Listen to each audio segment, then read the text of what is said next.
Hello and welcome to the 15th episode of the Shameless Picture Show podcast. I'm Michael Viers, and with me, as always, is a man who every day goes to the gym to work out his abs of kindness.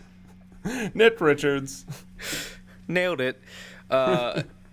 Today's episode is horrible, except not really. Today we'll be discussing the massively popular Dr. Horrible's sing-along blog. This 2008 web series tells the story of the title character, Dr. Horrible, and his aspirations to be a feared supervillain. Issue is, he's pretty terrible at it, or horrible, I guess would have been the go-to joke for that. The operative, yeah. It was too easy, though. I respect the choice. But regardless, he laments about it profusely on his blog, which I even wrote in my notes is more of a vlog, but that's just being nerdy. While updating his blog, he tells the story of Penny, the girl he can't get to notice him. Driven by playfully catchy musical numbers, Dr. Horrible attempts to balance the girl he loves and his supervillainry. The web series stars Neil Patrick Harris, Nathan Fillion, and Felicia Day, and has gone on to capture not only the hearts of millions, but a rather impressive amount of awards.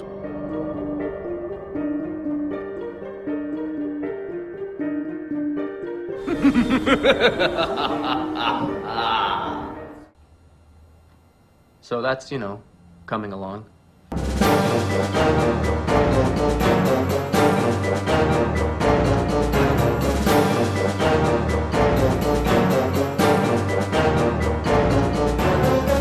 got a little crush, don't you, Doc? You talk to her? Just a few weeks away from a real audible connection.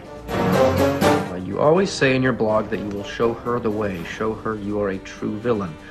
So, as of tonight, I am in the evil league of evil. I want to be an achiever. Like Bad Horse.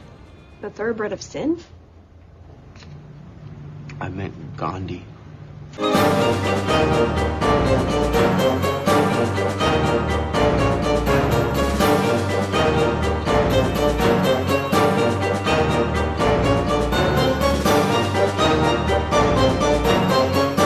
The world is a mess, and I just need to rule it.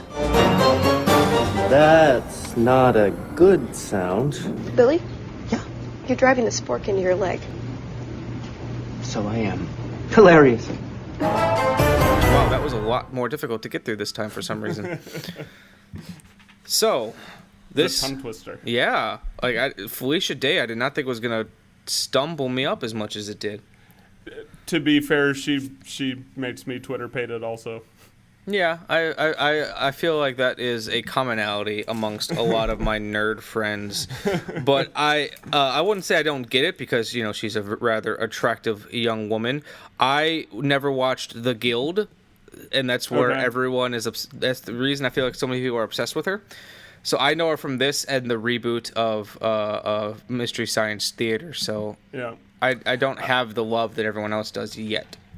I haven't seen a whole lot of The Guild. My appreciation for her comes a lot from Geek and Sundry, which is their nerd web portal. Okay. And the film Rock Jocks. No, I've not seen that either. Super obscure. It ended up on I'm assuming Netflix, but my dad, who we have pretty different tastes in movies, but we appreciate each other's tastes, and he's like, Nick, you got to check out this film. It's really funny. It's called Rock Jocks. I'm like, yeah, okay, Dad, I'll give it a shot. And I was visiting one day. No, really, you haven't seen it yet? Let me put it on. I'm like, holy shit, that's Felicia Day. And it's a really, really funny. It's about a bunch of people that are protecting the Earth from meteorites that would ordinarily blow up the Earth, that are far more common than we think they are. That is not at all what I thought this movie was going to be about. Right? Yeah, me either. I thought it was going to be about rock DJs. Yeah, or rock and roll music or some not shit. Not literal rocks. That was not where I was expecting that to go. But it has a bit of a The Office vibe to it, where it's just kind of like these people in this environment trying to coexist with each other. It's funny. All right. Okay. Tangent over. But yes, I guess I should talk about what I think. I liked it a lot. I honestly didn't know what I was getting myself into, because early college, Michael was dating this girl named Tina who was super into this, and just based on like the pictures I saw, like I thought it was gonna be like a Dr. Frankenstein type thing. Like I thought Dr. Horrible was more of a doctor. He's not a medical doctor. He has a PhD in horribliness. It's not an MD in horribleness. I want to know like what you can do with a PhD in horribleness, but regardless, I especially because of his look and everything, and then like I think the poster I saw it's not black and white, but it's all solid blue. I was like, oh, this is going to be a spoof of like 50s monster movies. I was wrong. But no, I liked it a lot. Like at first, like I was like, oh, this is cute, and you know, it was doing its thing, but like. By the time that I got through all 45 minutes of it, I was like, oh, that really hit me in the feels. It's strangely poignant, and every time I watch it, that is reinforced. What really seals the deal for me is that last shot. Very last shot. Yeah. He's going through and becoming the full-fledged supervillain. I mean, at its core, this is a villain origin story that you're not expecting, and then I may be putting the cart before the horse here in talking about the ending before we talk about any of the rest of it.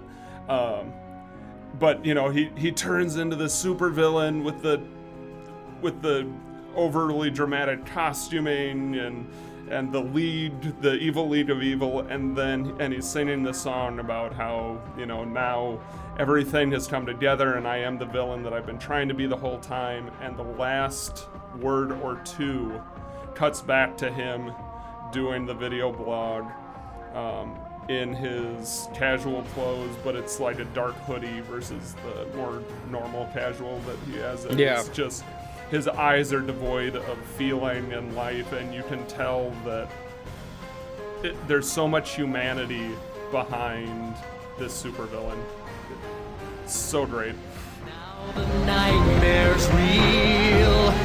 Now Dr. Horrible is here to make you quake with fear, to make the whole world kneel.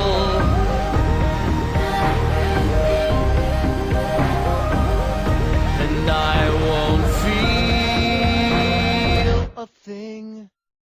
Yeah, like that honestly, that last shot is what did it for me. And there's moments throughout it, but like that last shot is like, okay, this took on a different life for me. Yeah. Because like there's things I like throughout it, like his big dramatic song. I'm looking at the track names. It was Slipping. I think like right when he froze Captain Hammer. Yep. Right after, and like that's the thing I like too. It balanced its humor very well. You know, you'll have Captain Hammer's "Everyone's a Hero" song, which is just so goofy and over the top and perfect. And then you've got his song, which I can't describe like the feelings behind it, but it's I don't know. I like the instrumentation a lot, and it's just like it had a completely different tone. I don't know.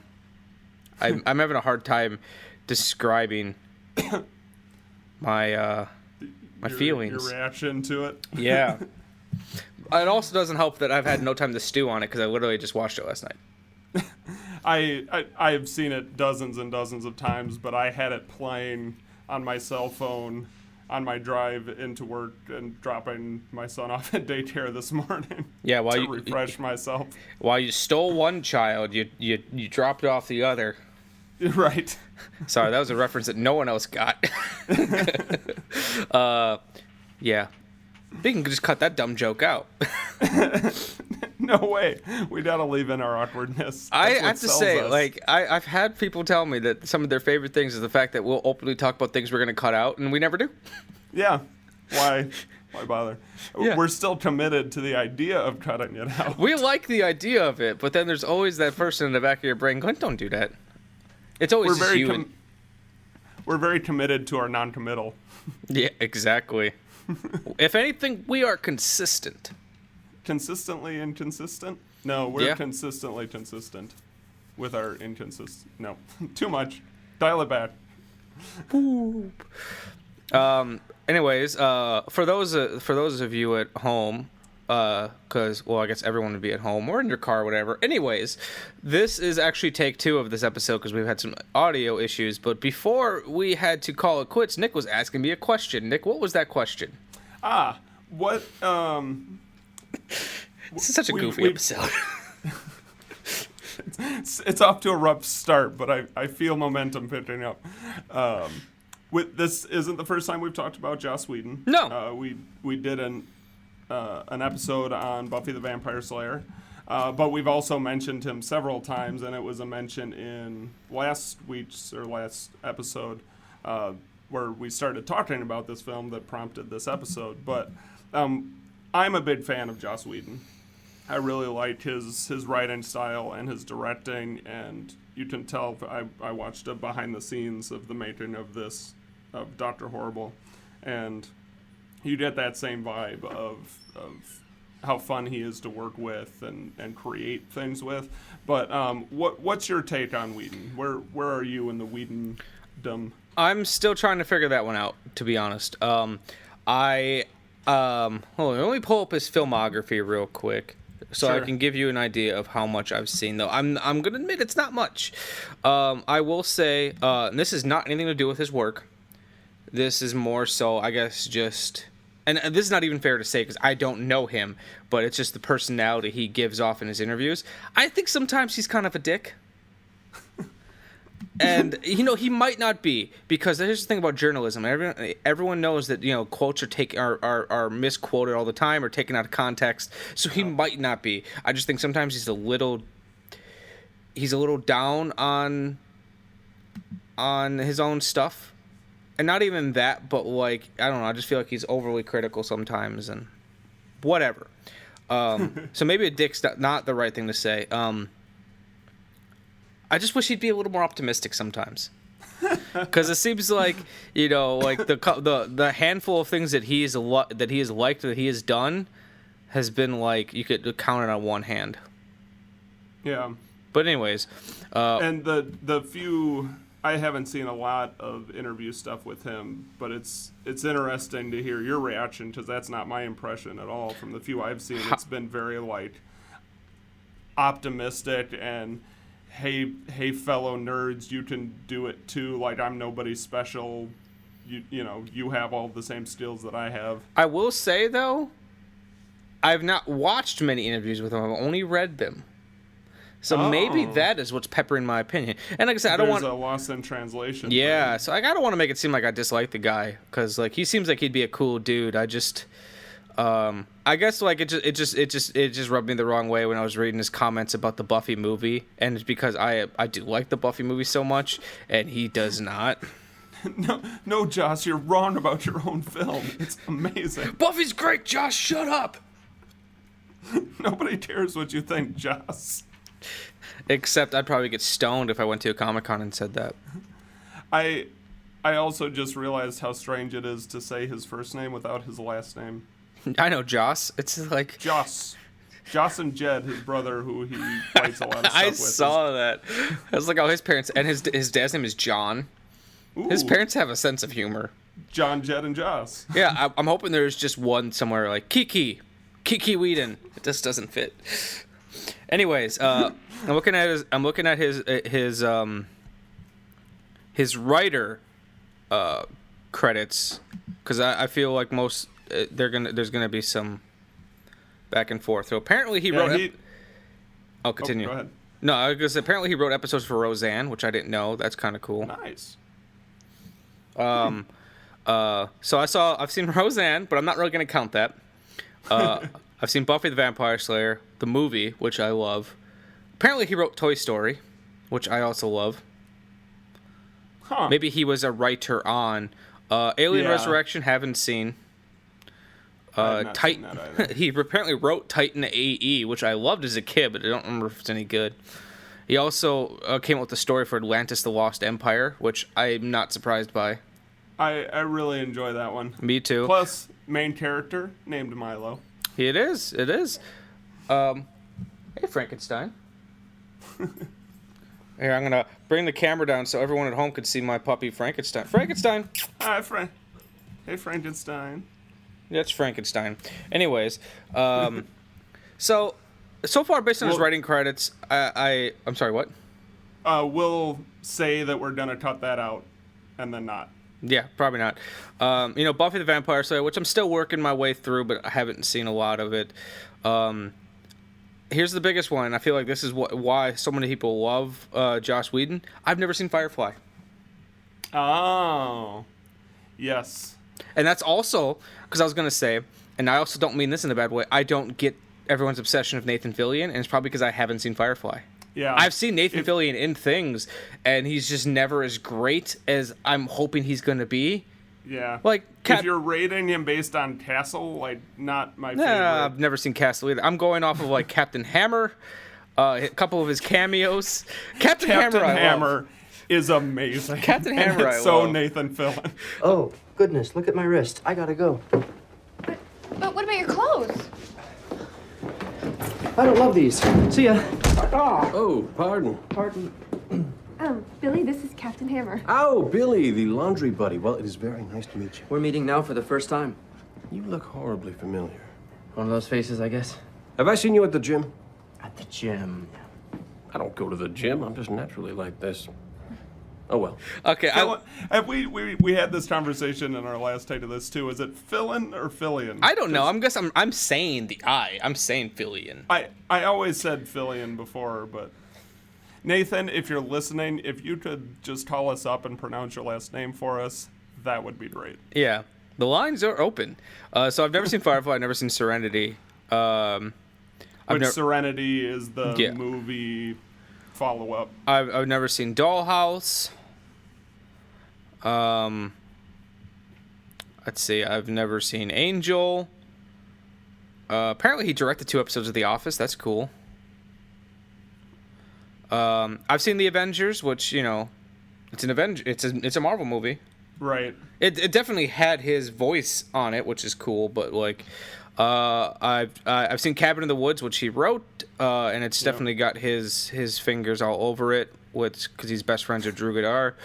And I've never seen Much Ado About Nothing, so it's like it's hit or miss because I'm still new to the Buffyverse. Like I'm not like in love with it yet, and I've never seen Firefly. I feel like those are the 2 things that I'm missing. But I do appreciate like what he's doing for female characters. I like that he's telling unique stories. I'm just I'm not in love with them yet. And if Dr. Horrible didn't do it, then it's definitely Firefly would be the deciding factor for you.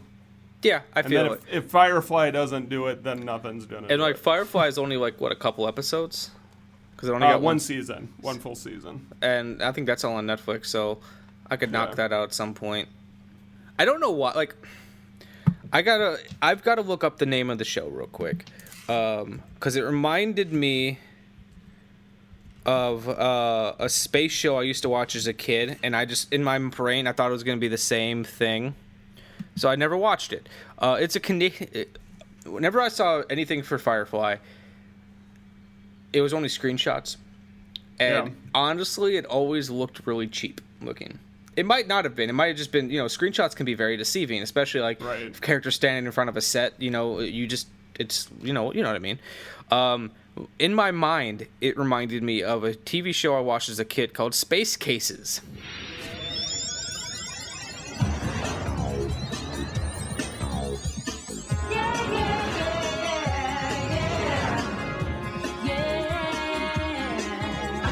Once upon a time in a school in outer space, there was a class of misfit kids from all around the place. They snuck aboard a mystery ship. They soon slipped through a space shuttle rip, and now they're stuck on a long, strange trip. Harlan Ben, you speak for he looks. Susie's smarter than a million books. Rattle's really super strong. Android Thelma functions wrong. Boba acts like nothing's funny. Rosie's cheery, bright and sunny. Davenport and Goddard do the best they can.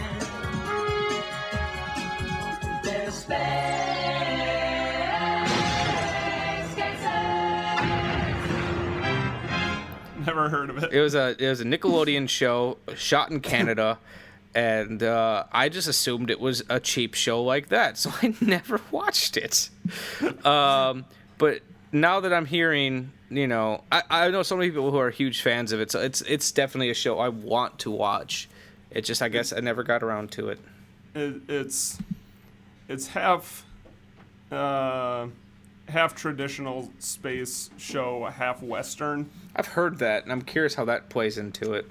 The first couple episodes, it took me a little while to embrace the style of dialogue that they use. I also think it's more because they're trying to set that Western dialogue standard. It's heavier in the first couple episodes and kind of calms out, but there's a lot of I reckons and so it's dude declares, because like it is more Western. It's a Western that happens to be taking place on spaceships. Okay, it's like I've heard the term space Western used before. Hell, some people call Star Wars a space Western. Right. And I didn't know if it was space, because like I remember at one point I was helping a buddy of mine write a cartoon. And his idea for it was going to be a space Western cartoon. And I didn't know how he meant by space Western. I didn't know if he wanted, like Western themes. Because filmmaker Walter Hill, are you familiar with him? He directed The Warriors, Brewster's Millions, 48 Hours. Oh, love Brewster's Millions. he claims that every movie he's ever made is a Western. Okay. And that's because of not because of aesthetics, because of themes. So when I was writing this, I didn't know if he meant he wanted a space Western in aesthetics or themes. So of course I went for aesthetics. And, I was writing it as a full out as a Western. It was Outlaw Star with, fucking space horses. It was Westworld. And I had never seen Westworld, so I was doing my version of what I thought Westworld was. And he's like, no, that's not at all what I meant. So, like, when I've heard that,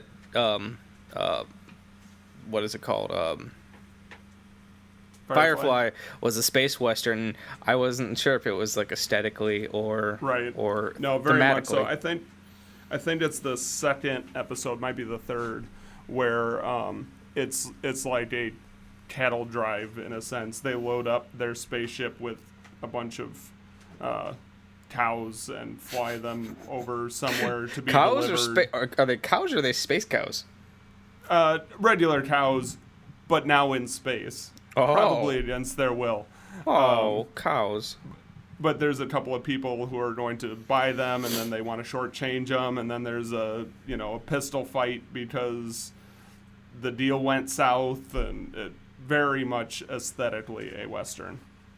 Okay, shit. Well, I do like Westerns. I didn't as a kid, but I do now. Yeah. Which you can hear all about in our Daddy Issues episode. Right.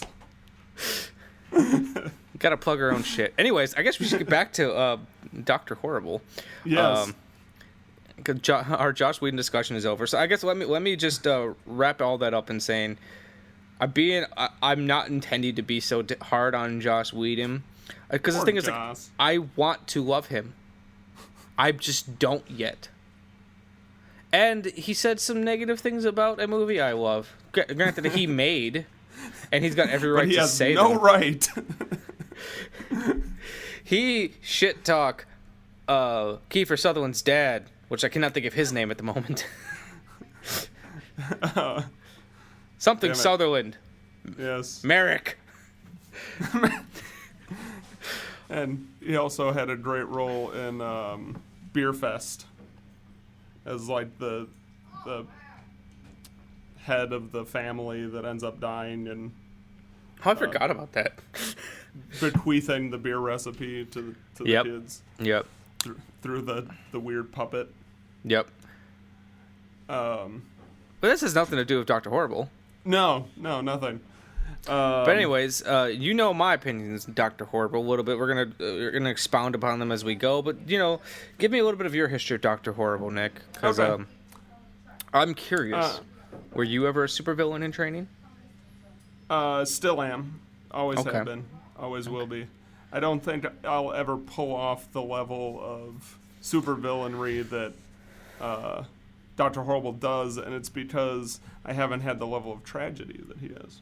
No, that's fair. I'm curious who Bad Horse, who he was to become the lead of the thoroughbred of sin. Yeah. I meant Gandhi. Oh, anyways, tell me your I was not aware of it when it was coming out, because this series, film, however you want to word it, had a lot of hype, like even while it was being shot. If I understand the background of the story correctly, it was written during the writer's strike. Yep. That where Joss and his brother Jed were like, hey, we've got this cool idea, let's make this fun thing with our friends while we're not doing something else. And reminded me of the conversation that we had about was the Vinegar Syndrome, was it Psychotop Returns? Yep. Where you were talking about how like it was an opportunity to just have fun on set without all of the normal pressures associated with producing a big film, and that's what I feel when I watch this, is like the kind of sensation that I get on set, because I don't have any pressure to produce any, like we're just all having fun. Yeah, you have the opportunity to fail, and like it just felt like Whedon was calling in favors, and not in a bad way. Like, they shot, I think, on the backlots of Warner Brothers, and it looks like all the same backlot sets that they shoot the exteriors for How I Met Your Mother. So Joss and probably Neil Patrick Harris probably called in some favors. I know Joss completely self-financed this project. He said in an interview that he tried to go through traditional means of financing, Hollywood methods, and just wasn't working for him. So he just put up $200,000 of his own money, and he jokingly said, and this amused me, that this was his midlife crisis. He didn't buy a car; he bought a streaming musical. That's a pretty great midlife. I hope mine's half as epic as that. And this is also fun fact. This is right before he went off to do Marvel. Oh wow! So I didn't realize that was so early on in his career. Yeah, so he did this right before. It's kind of funny. He originally left Marvel because of how little control he had. So he went from this project, which he did so he could have full creative control, to a project where he's got none. And he also jokingly said, not even jokingly, maybe it was, he made more money from Dr. Horrible in the long run than he did from all of his Marvel work. Let that sink in. Wow. For a film that he fully financed himself and then offered online for free. Yes. Like, even ad-free, no revenue stream there. Yeah, let that sink in. Yeah. If only I were half as good as Joss Whedon, then I would take that and use it as a life lesson. You could take that to the bank. Except, no, they don't accept that currency. Do you accept filmmaker cred? Let me give you a tip. No. Anyways, so yeah, there's a little bit of background about the 2007-2008 writer's strike and how this came to be. So I wasn't aware of it then, which a lot of people were. In the behind the scenes documentary, they talk about how when they started shooting, a fan had put up I think drhorrible.net and already had a fan site up, and when they released the teaser trailer, they were that they had to work very hard just to keep up with the fans on the tech and digital side of things. That's crazy. There's fans before it even came out. Right. And Joss actually, if I understand it correctly, leaned on Felicia a bit for her expertise with the Guild. I know when he approached her about the project, he's like, yeah, I'm thinking, or she had met him somewhere and said, have you seen the Guild or something? And he's like, yeah, I'm actually thinking of doing this web thing myself. So I think some of her expertise with producing a web series, I'm sure, came into that process. But I discovered it later after it had been released on Netflix. I believe a friend introduced me to it, and like immediately hooked. The songs were amazing. The storytelling is so great. I loved the concept of this villain origin story that surprised you that that's what it was. Like, when you sit down and see somebody just in a silly outfit sitting in front of their computer screen, like, you're not expecting it to be this very serious and dark villain origin story that's what keeps me going back and watching it over and over again. Yeah. Felicia Day's character is such a great foil to Neil Patrick Harris's character, where they both see the same problems in their society, and they both want to do something about it. But Penny is doing it, right? Penny. Yep. Penny. Through hope and good, and he's doing it through what's his line? The world is a mess, and I just have to rule it. Oh yeah, I remember that line. I don't know why that line stuck with me so much. And actually, I actually have the script pulled up, and I was rereading through it while I was waiting for like our connection to work. Yeah. And it was just amusing me like how much they stuck to script on it. I know they had several writers, and they had described it as by the time that the script was done, you couldn't tell whose parts were who because they flowed together so intricately. My favorite though, my favorite line because I'm looking at the script right now, is when he's talking to when he's replying to emails. And he says, by the way, it's not about making money. It's about taking money, destroying the status quo because the status is not quo. The world is a mess, and I just need to rule it.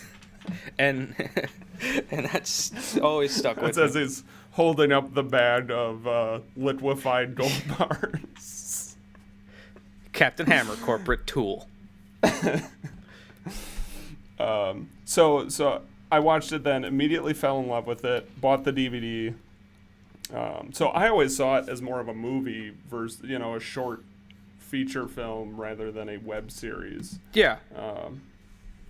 But the music is so good. Yeah, I agree to that. And it's such a big part. Like, usually you get like an hour and a half to spread the same amount of music throughout, so you get a lot more in between the songs. The majority of this piece is music. No, and there's very little bits in between. And I also appreciate too, like how they play with the music a little bit. Like there's like scene where Dr. Horrible's trying to steal the van, and Penny comes up to him, still singing, and they bump into each other, and the singing stops. Because like, she's singing, he's not singing. Like he's not part of that musical number, and that just for some reason really, I could not stop laughing at that.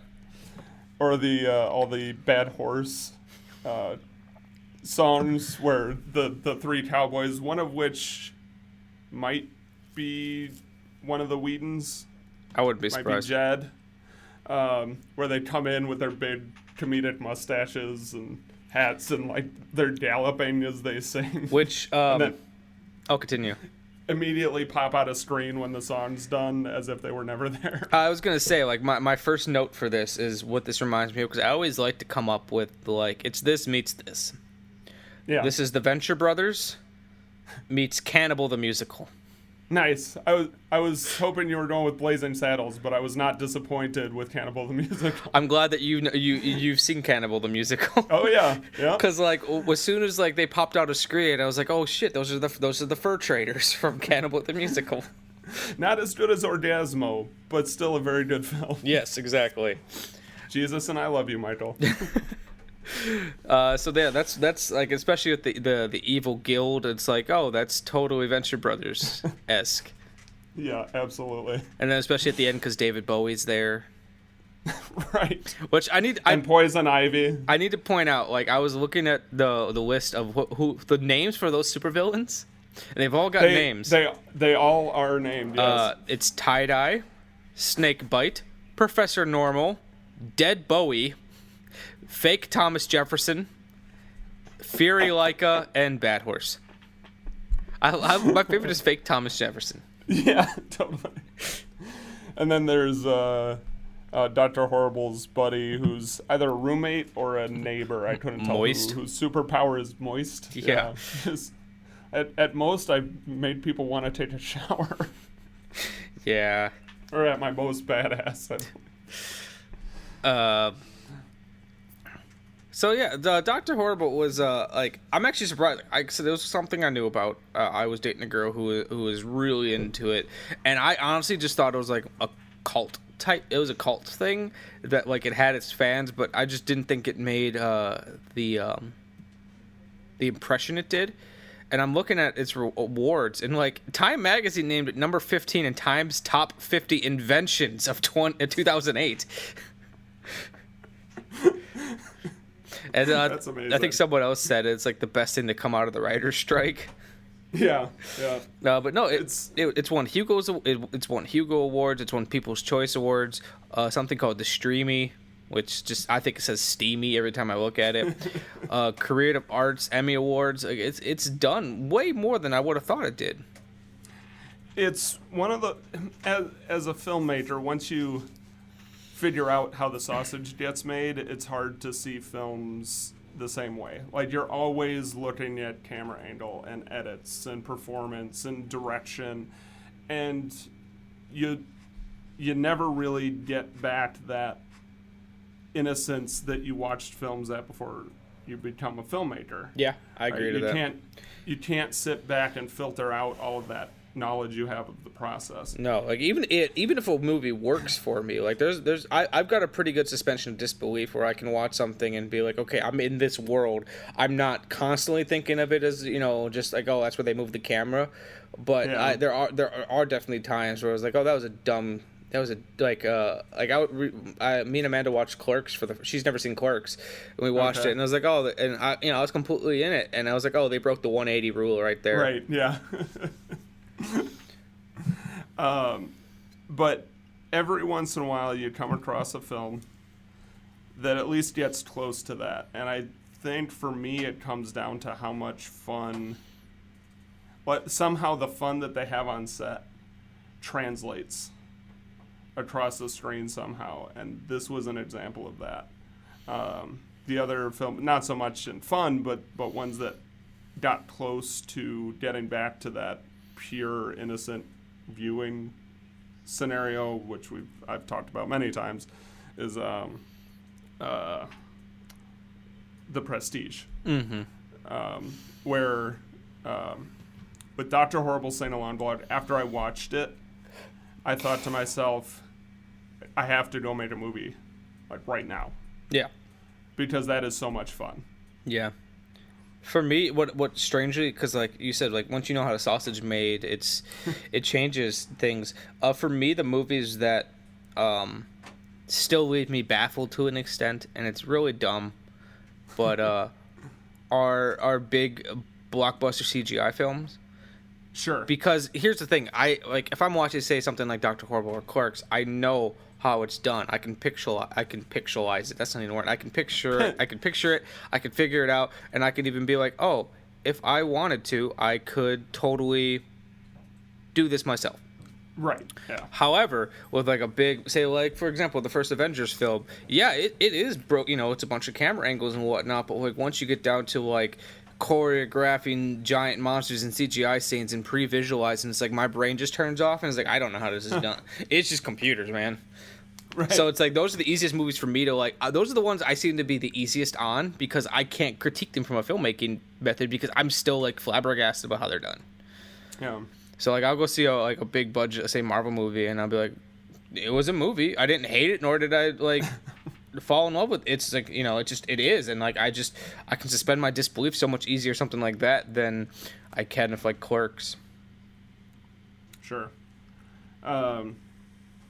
We're jumping around quite a bit as usual. I don't even know what I don't need to justify it. I'm gonna jump around right now. I feel like people come to this show for the conversation, so. Yeah. and our dreaminess. Yes. I kind of see a parallel between, at least from the way that I viewed these two filmmakers, between Joss Whedon and Sam Raimi. Okay. Where they started out with very independent roots. Let's get our friends together with some cameras and try and make something neat. Yeah. And they get these cult followings, and then prove themselves in kind of this middle ground where they're making more studio films and doing them really well and still engaging the audience and intriguing people, and then move into superhero movies. You know, it's interesting too, like what I can definitely see that connection between the two, but it's kind of interesting to me that Joss Whedon almost restarted his career after Buffy. Like, if you think about it, like, you know, he had huge success with Buffy, and then, like, it didn't translate to him going off and doing huge studio films. He still did television for a little bit, but then he kind of went back to doing the indie thing before he got Marvel. And, like, sure, to me, it's like, you know, he almost had to rediscover himself. Yeah. And then I feel like he's also might be doing that again soon because of how unhappy he was working with Marvel. Sure. Like, and I know he. Oh, continue. I'll be very excited to see what he comes out with in the future. Same. Like, I know right now he's doing Justice League because he's helping his friend Zack Snyder finish it because Zack Snyder's one of his kids just died. Oh. So Joss stepped in to help finish the film. Okay. So I know he's doing that. But no, it's kind of like I had a perfect example and I cannot think of it. I'm blanking, but I'm hoping that, you know. Oh, Peter Jackson. I keep hoping that Peter Jackson will, you know, go back to his roots and go back to like the type of stuff he was making back in the days of like Bad Taste and Dead Alive and get out of the Hobbit's world, and because he's lost a lot of his creative voice, and sometimes you just need to go back and do something small. Jon Favreau did it with Chef. Yeah, and that guy has a prolific directing career. Jon Favreau? Yeah, every time I'm like, oh, he did that? Holy crap. Like, it's one more thing that he's done. It's crazy too. You go back and watch the first movie he directed, Made, and it's like you could tell watching that, it's like this dude is just on fire. Yeah. I don't know if he directed it or not. I believe he starred in it. The Big Empty. Have you seen that? I have not. In hindsight, I drew a lot of parallels between that and my film Normal. Really? I do like Normal, so... It's that delivering a mysterious package to a strange situation, and then you never really figure out what the hell it was all about. Yeah, I have never seen this movie. Apparently some guy named Steve Anderson directed it. Okay. Stars Jon Favreau. Stars him, and Kelsey Grammer also has a small role in the film. What? Wow, this fucking cast: Jon Favreau, Joey Lauren Adams, Bud Cort, Daryl Hannah, Rachel Lee Cook. Who's not in this? Sean Bean. Right. Did he die? Yeah. There's a lot going on in this movie. Add it to the shame list. I'm going to. Ding, but ding, ding, ding. I feel like we keep getting off topic of Dr. Horrible, but I have a reason for that. It's only 40 minutes. It's a shorty. Like I feel like I knew this episode in itself was gonna be short. Yeah. So I guess even my notes are kind of weird because I was making notes on things that I found funny, because like for me all the heart came at the end. Like right. Not all of it, but I feel like you know what I'm trying to say. The end kind of solidified. Yeah. And it was like, it started with had their cute story and, the laundry and, and I almost feel like if this was longer, they could have like expelled upon some of this, like, expanded upon some of this, like, like little things that like him trying to change himself for her, like when she's, he's like, when he's saying this is such a dumb task, and she's like, I like laundry, and he changes his mind. It's like, oh, that could have been like if this was like a full-length movie, it could have been a reoccurring theme or something, you know, like... What crazy random happenstance? Yeah. Billy, you're driving a sport into your leg. Oh, am I? Though, however, I couldn't help but think, like, I hope someone out there does a supercut of any time that in How I Met Your Mother, Barney Stinson says, "You read my blog?" It would cut to this. Awesome. There was a short-lived web series called Neil Patrick Harris's Something Dreams, where it would be him, and then like he would somehow get knocked out or fall asleep, and there would be like an animated or puppet dreams. It was him with puppets in his dreams, and in one of them the video starts out with him going to the doctor, and Nathan Fillion is the doctor, and they somehow manage to rattle off in their 3 or 4 sentences like every film or project that either they've done together or I think it's things that he's done. And at some point they mention how this doctor is horrible or something. That's one of the bits. So yeah, check out Neil Patrick Harris's Puppet Dreams, I believe. Goodness, look at my wrist. Yeah. So like, I don't know, I'm finding it hard to find thematic strands to focus on, and it's not anything to do with the film or the series in itself, because like I really enjoyed it. It's just I'm finding it hard to analyze, because it's like a lot of my love for it came from that last shot, and if that last shot wouldn't have been there, you know, I probably still would have enjoyed it, but like it added a whole new emotional resonance to me, and it was, especially because it was so quick, and like that's what I keep thinking about and going back to is just his disheveled, like beaten down look, where he's gotten everything he's ever wanted, but not really, because he was doing all this to get Penny, and Penny's gone. Well, and there's this point too where he wasn't. I don't think he was doing it all to get Penny. I think those were two separate things. He was trying to somehow fix the world that he had all these problems with. And then he was also in love with this girl. And because those were his two driving forces, he kind of intertwined the two in a way that didn't necessarily make sense, because he routinely says, like, I hope Penny's not here to see me do this evil thing, but it's because I'm going to do something big that she's going to be so impressed with me. So there's a contradiction in him entwining those things, and I think what it comes down to is that he had a choice. Does he become an evil villain, or does he try and get the girl? And because he focused on trying to become evil, he lost the girl. Yeah. And like I said, that's it's kind of like this weird chicken and the egg scenario. But yeah. Doop-a-doop. But no, like I said, I've said it many times, I really enjoyed this, and I feel like it's going to be something I'm going to watch occasionally, go back to, and just find new things I like about it. But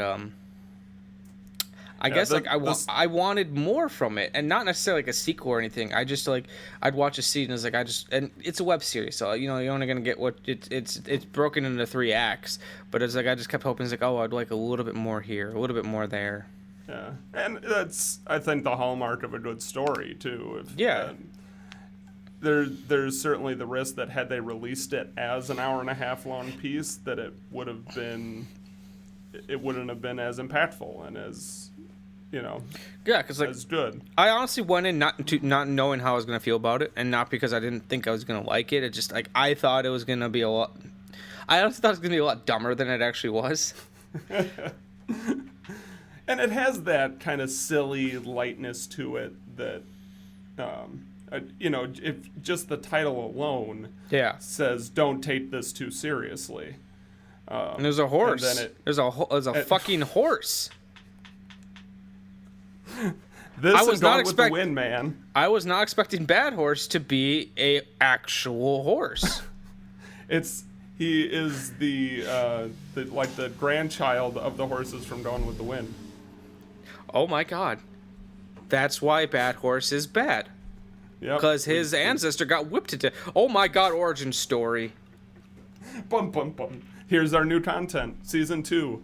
Dr. Horrible's, or Bad Horse's Sing-Along blog. I hope it's all like the 3 cowboys. And I hope, yeah, because I hope the horse doesn't actually speak. He just whinnies and the cowboys come out and translate. Do you think Bad Horse didn't practice his whinny? His chilling, or I forget the adjective. Oh, it was. You have the script right there. I mean, if you're going to get into the evil league of evil, you have to have a memorable laugh. I mean, do you think Bad Horse didn't work on his whinny, his terrible death whinny? And I'm so glad that in that where that final confrontation scene between Dr. Horrible and Captain Hammer, when he fires off the freeze ray element, before he plans on using the death ray, he does that thing that he was practicing in the very beginning of the film. Laugh, I've been seeing a vocal coach. Strengthening the aha. That totally paid off. A lot of you guys ignore the laugh, and that's about standards. It's just, come on, you're better than that. I do have to say though, I'm looking at the script, and I don't know as much about Joss Whedon. Did he have a background in theater? I don't know. Because the script... I'm going to pause for just a moment. Hi. Yeah, I'm going to eat it. I ate half of the pea. It's delicious. And I'll eat the cherry when I'm done here, okay? All right. Child! But no, the reason I asked is because I'm looking at the script, and it's written...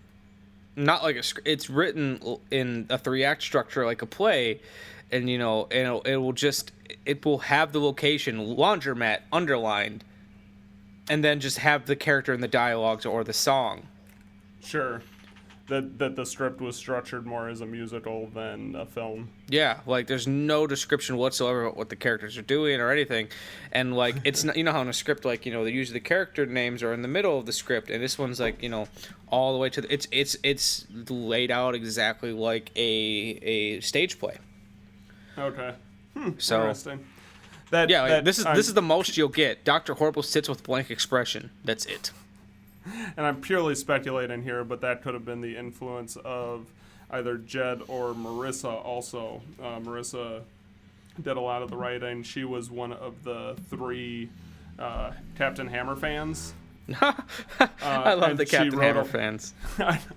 For a sweater vest. We do the weird stuff. Oh, that was another thing that I found really interesting is just in general how sexually innocent all of these characters are. Yeah, I know. Captain Hammer, who's really excited about the second time because it's going to be weird, and Dr. Horrible, who's like, they're probably on a date, French kissing. Like, there's this really great innocence about the whole thing. I know. And then, like near the end of Captain Hammer's, like, we slept together, and her just, like, weird, like, right. Yeah, we totally had sex. As a line in the song. Yep. But no, yeah, I'm noticing that,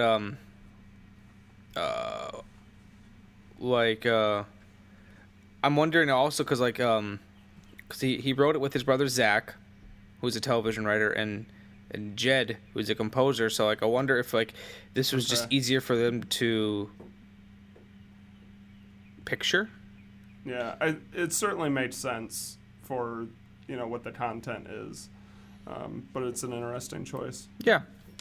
So that's why, because I also know, after he did this, he went off and did Much Ado About Nothing, which I haven't seen, but, he also did that super cheap, and, he did it in he shot it in his own house.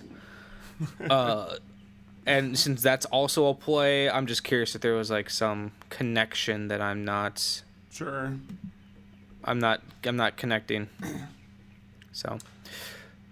All right, dude. Well, I think even though it is shorter than usual, I think it's fitting for the piece, and I hate to stammer on for 20 minutes. Yeah, I thought I was trying to think of what else we could talk about. Do we have any idea what we want to do next? We mentioned something last when we were talking, but I forget what we pinned. I don't remember if it was like Taxi Driver or something, or We wait, no, that would be Taxi my Driver, option. But there was we have to do something for you before that. We have to do something for you because this was mine. Let me pull up the shame list and see if I can look at your. All right. Your shame list that you put films. What looks good to you? Let's see. I'm trying to find something that I might have some context in. Because you made a good point that it's always good when we have things like that. Go to the notes option. I'm just talking out loud now, so that way Doop-a-doop-a-doop. it's not so dead. I'll sing while we wait. He saw the operation you tried to pull today, but your humiliation means he still votes nay. All right, there's a couple on here that I really like.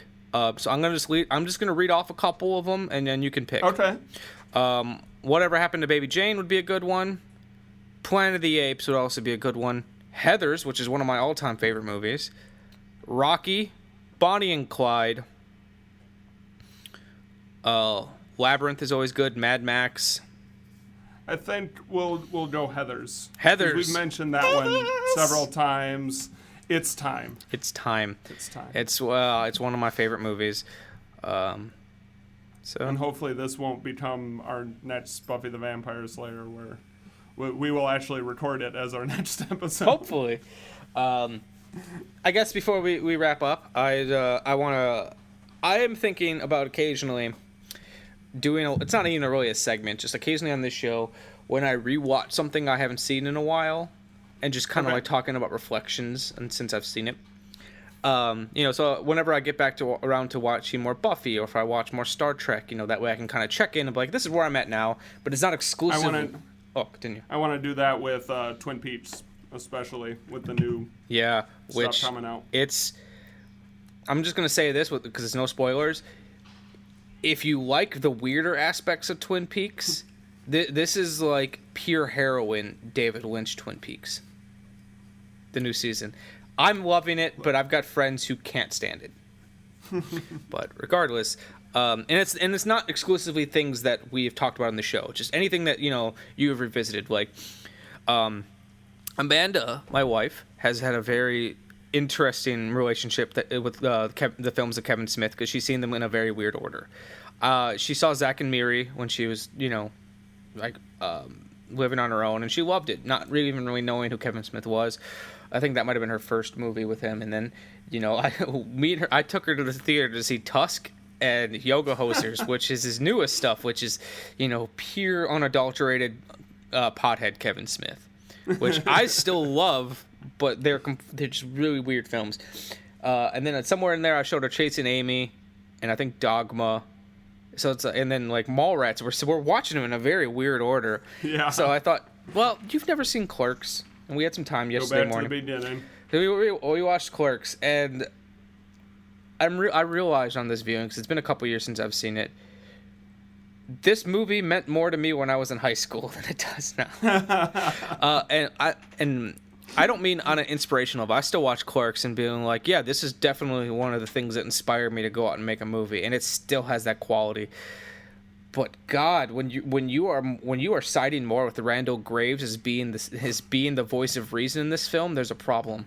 Because through the entire watching, I'm like, I can't stand you, Dante. Your problems are so stupid and childish, and you should feel bad. But he shouldn't even be there today. Like the fact that he is just he's openly cool with the idea that he's gonna cheat on his girlfriend, and then gets pissed off at Randall for essentially cutting the cord for him, and then pissed off that he's lost his actual girlfriend. It's like, hold on a second. What, sweetie? Okay, then just put it on the table. I'll be done in a minute. Sorry, I'm keeping you from your child. I don't know. I was watching. It's like I'm having the same issue as I'm rewatching through Scrubs right now. Half the time, I don't like most of the characters because their decisions are stupid as hell. But so it's like I watch I watch Clerks, and I'm still having fun with it, and I still appreciate a lot of the nerd banter. But it's like when it comes down to the core of what their story is about, I think Clerks 2 is a better film in that respect.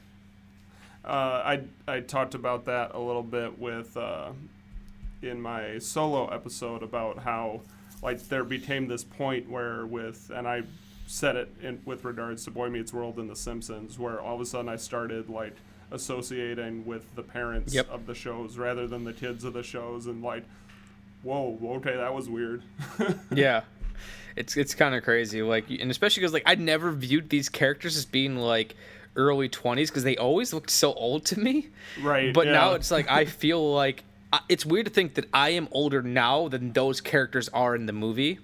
Yeah. And it's just kids, especially because I started watching it like when they were older than me, and I was like, oh, you know, and for some reason their problems seemed a lot more like monumental at the time, like in high school. But I'm looking back at it, it's like it's an easy decision. You go with the girlfriend you are currently with. You don't go with the skank that's. This isn't rocket science. Yeah, you don't go with the one that's supposed to be marrying an Asian design major.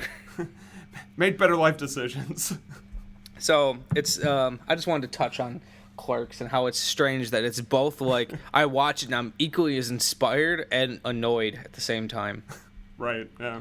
But like you said, I agree. There's Clerks and all of Kevin Smith's stuff has this indie spirit to it that is inspiring. That even if you've grown out of the problems that they're discussing as early 20-somethings, like as a filmmaker looking at that and knowing what he did with what he had, we can do that, and we can impact a lot of people if I can just somehow figure out a way to get the stuff in front of people's eyeballs. No, and it's actually funny if you ever listen to Kevin Smith's podcast. He was doing this thing a couple of years ago, where he'd get really high and rewatch his old movies. You know, especially because he's like a 40-year-old man now watching things that he made 20 years ago when he was a teenager, and would write comments about it when he was too stoned to remember it, and then reread them the next morning.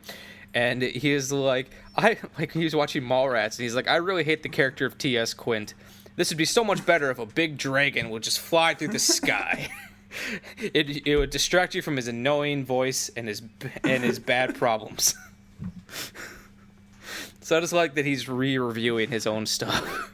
Yeah, that's pretty great. But no, I think that's all I got. Unless anything you want to talk about before we skedaddle.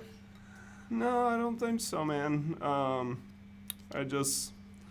I love Dr. Horrible. I'm glad I could introduce it to you, and I am now further made sure that even if we don't get to it soon, that Firefly goes on your shame list. It is. I think it might actually be on my shame list. I thought, but but no, it is definitely on my list of things to watch, and it's always fun. The thing I like about this show is every time we record an episode, because like I feel like I know you pretty well, but I don't know you as well because we don't live in the same state, and we only talk like very rarely.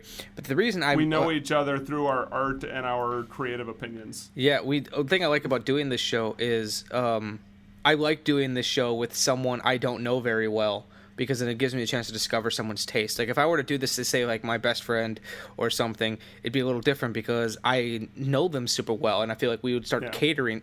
So it's kind of cool to learn someone's tastes as we go. Yeah. Cool. The same to you. All right. Well, I think that is I don't think that is it for our current episode of the Shameless Picture Show. Yeah, go enjoy your day with your intern, Nick. Yes, I will. Your child labor intern. And I'm sure there is a great Dr. Horrible line to say right at this moment, and I can't think of a single one. Hold on, I got a list of ones that I liked. What crazy random happenstance. Home is where the heart is, so your real home is in your chest. You're a hero in your own not that heroic way. Goodness, look at my wrist. Time to go, Nick. There it is. That's the one. All right, Nick. You have a good week, man. You too, and we will see you next time right here, same bat station. Batcast. Okay, I'm hitting stop now. Bye.